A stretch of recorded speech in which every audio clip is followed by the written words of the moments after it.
नमस्कार। कांग्रेस पार्टी का ईवीएम को लेकर जो राग है वो फिर से शुरू हो गया।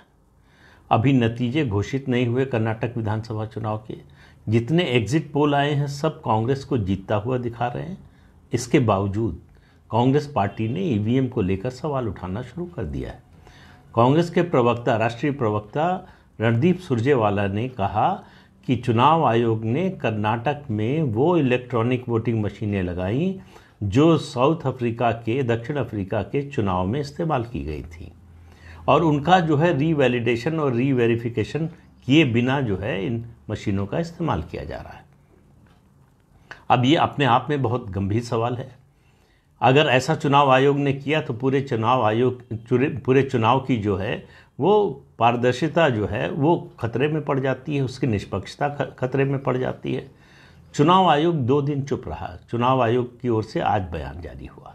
चुनाव आयोग ने कहा कि जो 48 घंटे का साइलेंस पीरियड था उसके कारण वो चुप थे। अब चुनाव आयोग ने कहा है कि जितना भी प्रोटोकॉल एसओपी फॉलो की गई इलेक्ट्रॉनिक वोटिंग मशीनों को इस्तेमाल करने में, उन सब में कांग्रेस के जो एजेंट हैं वो शामिल रहे, उनकी मौजूदगी में हुई, उनकी निगरानी में हुई। उसके बावजूद ये सवाल उठाया जा रहा है और चुनाव आयोग ने बहुत स्पष्ट शब्दों में कहा कि कोई electronic voting machine south Africa नहीं गई थी। ये ऐसा तथ्य है जिसको अगर कांग्रेस पार्टी चाहती, उसके प्रवक्ता चाहते, तो साउथ अफ्रीका की जो इलेक्शन कमीशन की वेबसाइट है वहाँ से तुरंत वेरीफाई कर सकते थे। ये तथ्य वहाँ उपलब्ध है।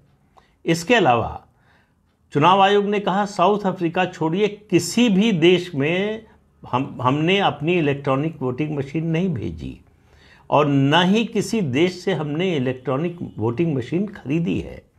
जितनी इलेक्ट्रॉनिक वोटिंग मशीन भारत में है सब भारत में बनी हुई हैं और उनकी गुणवत्ता के बारे में किसी को कहीं से कोई संदेह नहीं है। इसके बारे में बार बार जब भी सवाल उठाया गया है, चुनाव आयोग ने चुनौती दी है कि कोई इसमें गड़बड़ी करके दिखाए और डिमॉन्स्ट्रेट करे, और सभी पार्टियों को बुलाया। जब बुलाता है चुनाव आयोग तो कोई नहीं जाता है, लेकिन चुनाव जब होते हैं, जब जीत जाते हैं तो इलेक्ट्रॉनिक वोटिंग मशीन सही होती है, जब हार जाते हैं तो इलेक्ट्रॉनिक वोटिंग मशीन पर सवाल उठने शुरू हो जाते हैं। अभी तो नतीजा नहीं आया तभी शुरू हो गए।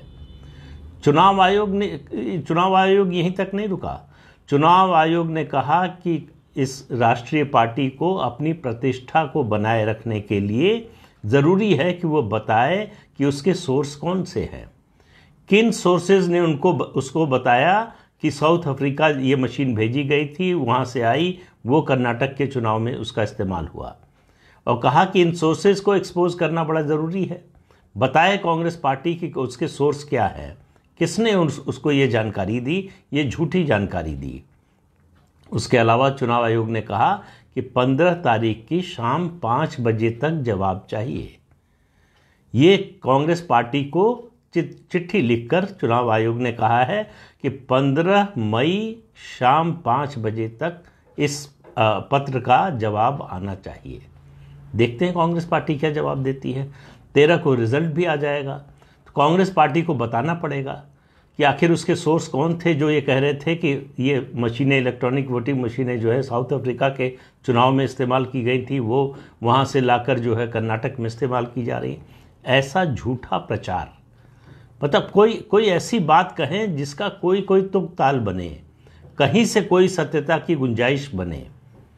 एक बिल्कुल मनगढ़ंत बात उठाकर केवल चुनाव आयोग पर आक्षेप लगाने का इरादा, केवल चुनाव आयोग की निष्पक्षता पर सवाल उठाने का इरादा, उसके कारण जो है ये किया गया है।